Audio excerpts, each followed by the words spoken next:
Bonjour et bienvenue sur ma chaîne Un thé à Montréal. Aujourd'hui, je vous propose un pain aux olives, une espèce de gâteau aux olives ou de pain, ou appelez ça comme vous voulez. Je ne sais pas si on peut vraiment parler de pain quand il y a juste de la poudre d'amande. C'est très très simple, il y a très peu d'ingrédients et surtout, euh, j'ai envie que vous le fassiez sans trop vous casser la tête, sans trop mesurer. C'est pour ça que je vais vous donner des mesures comme ça de façon aléatoire. Aussi, je veux vous dire, avant de commencer la recette, abonnez-vous sur ma chaîne. Je me casse la tête pour vous. Je vous prépare des recettes. Je facilite la vie cétogène pour beaucoup d'entre vous. Je le reçois dans mes commentaires YouTube. Donc, abonnez-vous pour m'encourager. Autre chose, je reçois dernièrement beaucoup de commentaires suite à mes pains, à mes croquettes de poulet, à mes craquelins de poulet, etc. Je reçois un commentaire qui revient très très souvent et qui me dit: tu mérites d'être connu. Oui, je suis d'accord avec vous. C'est tout ce que je veux par-dessus tout. Euh, pour ça, il va falloir vraiment partager mes recettes. Toutes celles que vous aimez, celles que vous n'aimez pas, ne les partagez pas évidemment.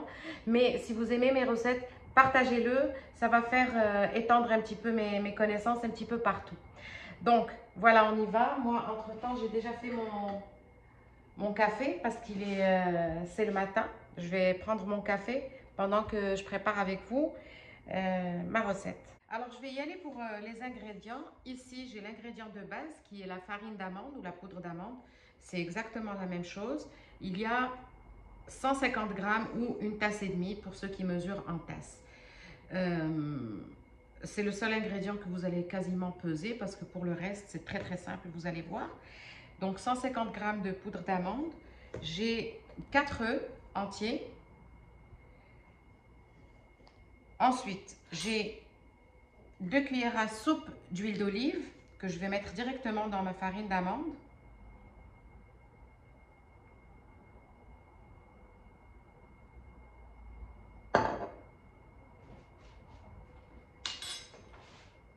J'ai 1 cuillère à café de sel.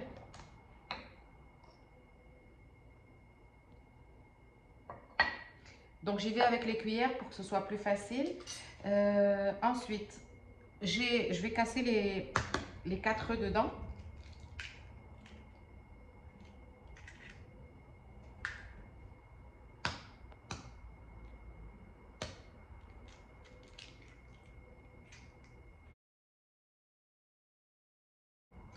J'ai déjà mis mon four à préchauffer à 350 degrés Fahrenheit, 180 degrés Celsius.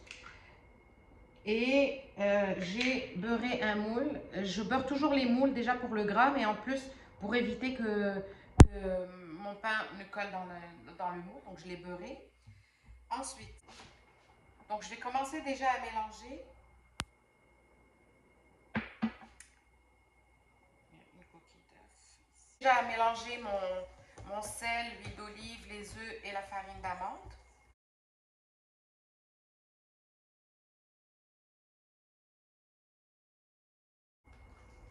Les ingrédients vont être écrits en barre d'infos.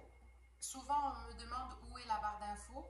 Alors, quand vous regardez la vidéo, vous êtes sur YouTube. Même si vous avez trouvé la vidéo sur mon Facebook ou quelqu'un l'a partagée, le lien va vous mener vers YouTube. Quand vous regardez la vidéo, juste en bas, il y a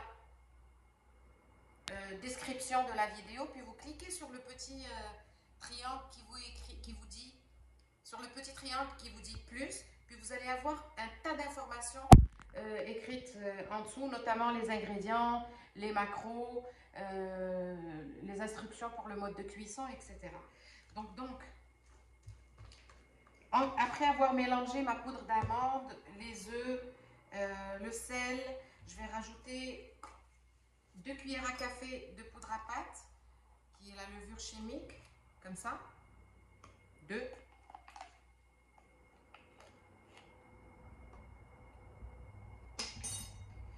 Je mélange bien.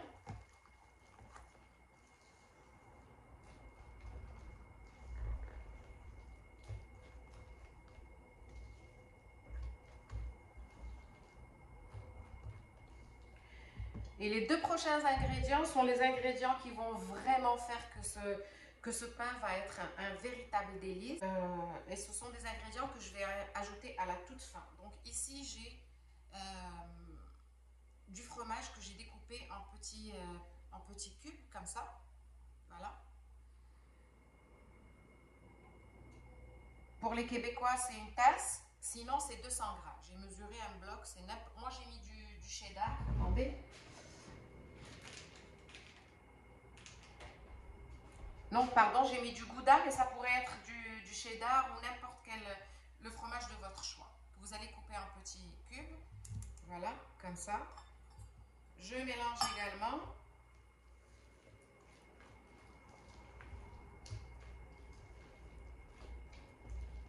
Et là, dernier ingrédient, ce sont les olives. Vu que c'est un pain aux olives et au fromage, nécessairement, il faudra des olives. C'est une poignée d'olives, c'est 150 grammes, c'est une demi-tasse. Vous pesez ou vous pesez pas, c'est juste une poignée, ça ne changera rien à la recette. Ce qu'il y a par contre, c'est que une fois que j'aurai mis les olives, je ne mélange pas beaucoup pour qu'elles ne déteignent pas dans la préparation et que ça devienne noir. Donc je vais juste mélanger de façon très rapide.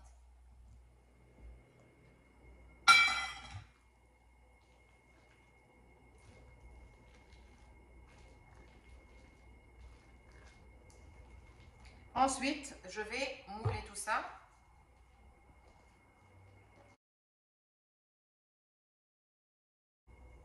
Donc, comme je vous ai dit, mon moule est en train de préchauffer.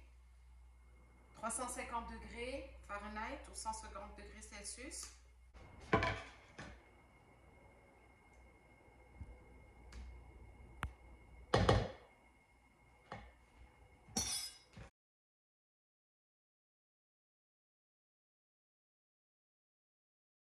Voilà, je tapote bien. C'est très compact. Alors voilà, je vais l'enfourner pendant 40 minutes et je vous retrouve pour vous en couper une tranche.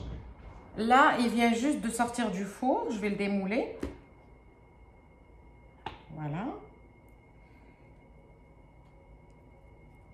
Comme vous pouvez voir, la vapeur, il est encore très chaud. Je vais attendre un petit peu pour le découper en tranches. Ça sent très très bon. Ça sent vraiment bon, l'huile d'olive, le fromage comme ça, grillé un petit peu sur les côtés et les olives. Je sens que vraiment je vais me régaler. L'heure de la découpe est arrivée. Voilà. Je vais faire les tranches un peu plus grosses que souhaité parce qu'il y a des olives pour éviter le risque que ça ne se défasse. Voilà. Il est encore tiède, mais j'avais pas la patience d'attendre qu'il soit froid pour le découper et vous le montrer.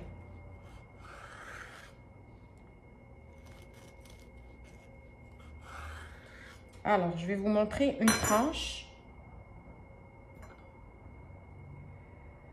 On peut voir les olives et on peut voir ici en blanc, je ne sais pas si vous pouvez voir, mais il y a des petits cubes de fromage. Il est encore très chaud. Comme je vous ai dit, attendez, je vais essayer de vérifier les tranches sur le côté. Voilà. Ici, on voit mieux le fromage et on voit les olives. Donc, tout ce que j'ai envie, c'est de tartiner mon pain avec du beurre et en manger de petites tranches. À l'heure qu'il est, je ne connais pas encore les macros, mais ça va être écrit en barre d'infos en bas. Et même, je vais le mettre en titre pour ceux qui ne savent pas, encore aller dans la barre d'infos. Merci d'avoir suivi ma vidéo. Comme je vous l'ai demandé, abonnez-vous, mettez-moi des commentaires, interagissez avec moi. Je réponds encore à tous les commentaires. Quand je ne peux pas, je mets un petit cœur, mais je finis toujours par revenir et répondre clairement avec un petit message. Activez la cloche pour ne rien rater de mes recettes. Je vous souhaite une très très bonne journée et à bientôt. Au revoir.